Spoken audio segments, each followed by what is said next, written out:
how you going? Going to do a quick mini webinar on making sure that you know what your guys are costing you and what you should be charging them out at.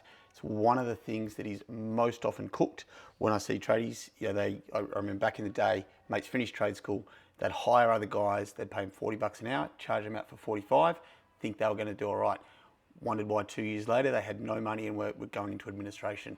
You have to know what you guys are costing you, not just their real costs, but enough to make sure you're covering your overheads, paying yourself, and covering contingency for when a job goes pear-shaped, as well as making profit across the company. So we're going to dive into that, and this spreadsheet is available. Have a look below. It's in the comments of this post. You can download a copy of this template. If you've got any questions, shoot us an email or hit us with a DM, and one of the team will get back to you. So this spreadsheet has got two tabs, hourly rate calculator and the overheads. You can do it for each employee. So in this case, we're looking at John Smith. Start it again up here. So, it might be Joe Smith. Whack in the hourly rate. So in this case, we're paying him 35 bucks an hour. Travel allowance. Some of you guys won't have to pay travel allowance. If you do, it depends on your award, depends on the guys. You have to pay them a certain amount for using their own vehicle each day. Whack that in there. The leaves should be pretty standard. Annual leave and sick leave are stock standard in Fair Work. You're gonna get 4 weeks and 2 weeks. Public holidays vary state to state. I've put in Victorian here. We get 11 public holidays a year. Whoopee. Used to love a public holiday as an employee. Now I think it's a scam that I'm an employer, but either way, there you go. So check your state, make sure you've got that right. Trade school or training days. So if you've got an apprentice going to trade school, I hope you are doing on-site training. There's still going to be some days you have to send them off-site. It might be elevated work platforms, scaffolding, whatever. Stuff they can't do and be assessed with you on-site. Make an estimate for that there. If you run any additional training for your guys in paid time, put a calculation in there. It may vary from employee to employee, so whack it in there. Weather days. So depending on your sector, your state, this is going to vary. If you're in a unionised sector, then they're really strict about 35 degrees, raindrops, work stops. If you're in domestic, it's far less strict. But if you're in far north Queensland, you're going to get days where you just can't see through the water. You've got to go home. The same if you've got heat waves in South Australia or Victoria, it's going to get to a point where it's 43 degrees. You've got to send you guys home. Make an estimate of that. It may be that it's only half a day a month you lose. Okay, cool. That's still 6 days a year. Whack in 6 that you think you're going to lose, so you're accounting for that. RDOs, it's pretty simple. I'm not going to go into detail here. You've either got none, 1 every 4 weeks, or roughly 1 a month, but it's 13 a year, or 1 every 2 weeks, which is 26 a year. It just makes a difference to your total number of payable hours. If you're doing RDOs, your guys work 40 hours, you only pay them 38, and then you take 2 hours and give it to them later. If you've got 1 every 2 weeks, they work 40 hours, you take 4, you pay it to them later. RDOs are really an unpaid day off. The guys think they're getting paid, they're not. They've already done the work on site, you just haven't paid it, you're paying them later. Let's not worry about it now. You just enter it, drop down menu, how many RDOs do you do? 0, 13 or 26 a year. Is there any other non-chargeable time? Are you doing admin time, toolbox meetings? Are you traveling between sites where you can't charge it to a site? Is there anything else that your guys are regularly doing, or if you think through a month, that would come up on a regular basis that means that they're doing something that can't be assigned to a site or can't be charged to a client for a job?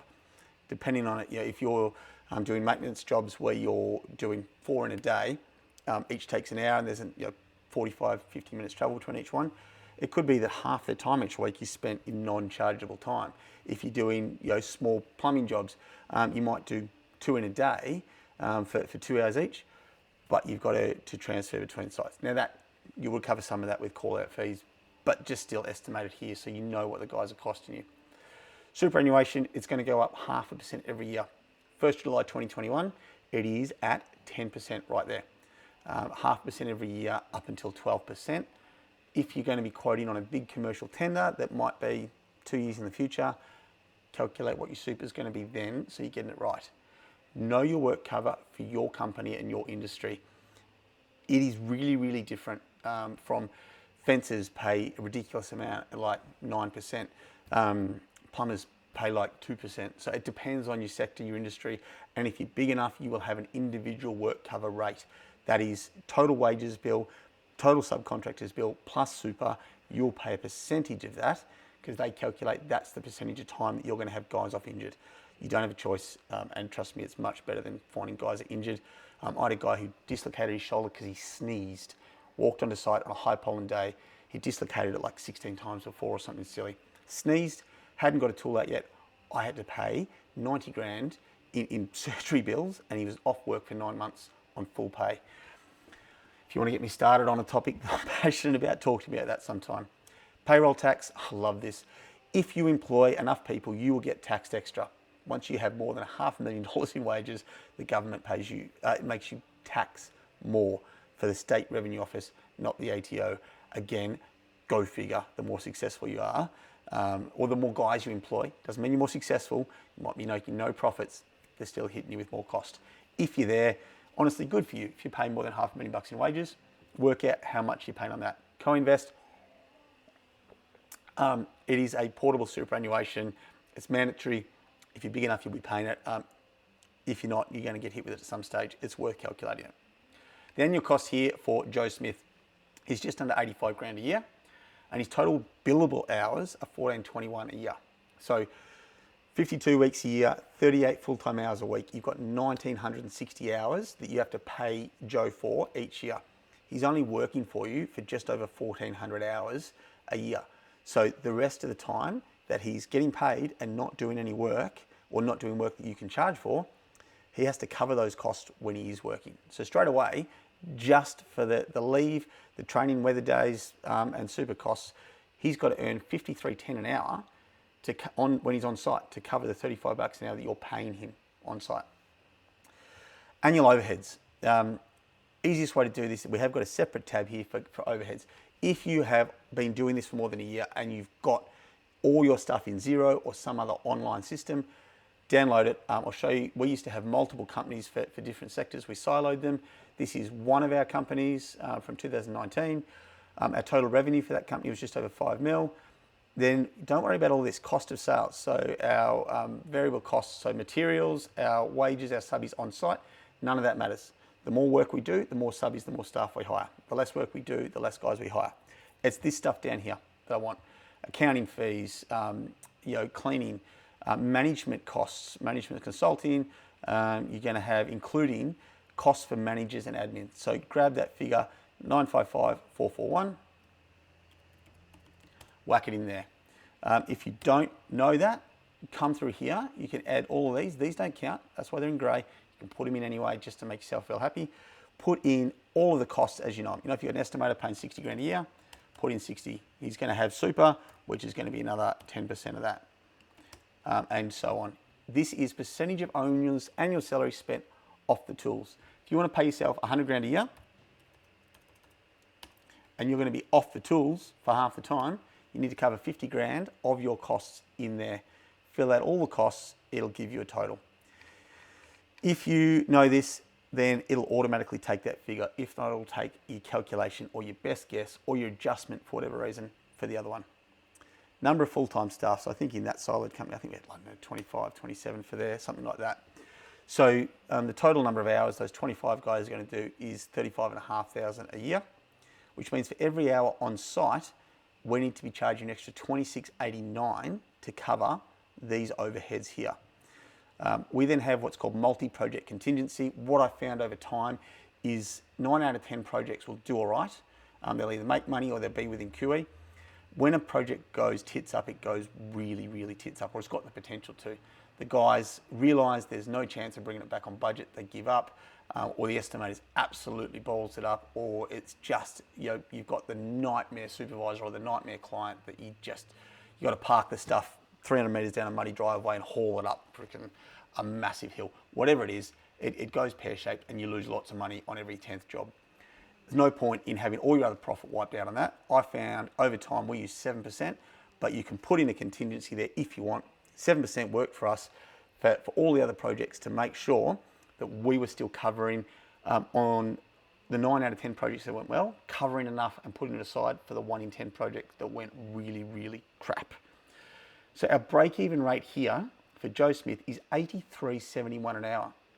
That's what he needs to earn every hour he's on site just to cover his costs, his leave, the overheads, the estimators, whatever other costs you've got in your office, me sitting here, being a dead weight overhead rather than out on site swinging a hammer. He needs to earn that just to break even. Before I've made a cent of profit, Joe needs to earn $83.70. It's a bucket load more than the $35 an hour I'm paying him. I want to make some money on him. You may say 20%. Sweet. If you're making 20%, laughing. Don't change what you're doing. We used to target 12. We'd get 7 to 8. But, we were doing big figures. So sort of, we ended up doing 20 plus mil a year turnover. And we were trying to make 12. That's where we consistently targeted. We ended up annually about 7 to 8, which wasn't disastrous. But, construction's a low margin game, so it's not disastrous. But figure out what you want to target. And that gives us a charge out rate for Joe of $95.13 an hour. If you're going to make 20%, you want to charge him out at basically $105 an hour. If Joe's a subby and you're paying him, say, $50 an hour and no travel, you can still use this. Obviously, you're just not going to pay him any leave. If there's training days, weather days, he doesn't get paid. If you're going to pay him to do travel or toolbox, you still need to pay him. There's no super, or you may be paying him super. You won't be paying him co-invest, but you may be paying him super and work cover. So whack those in there.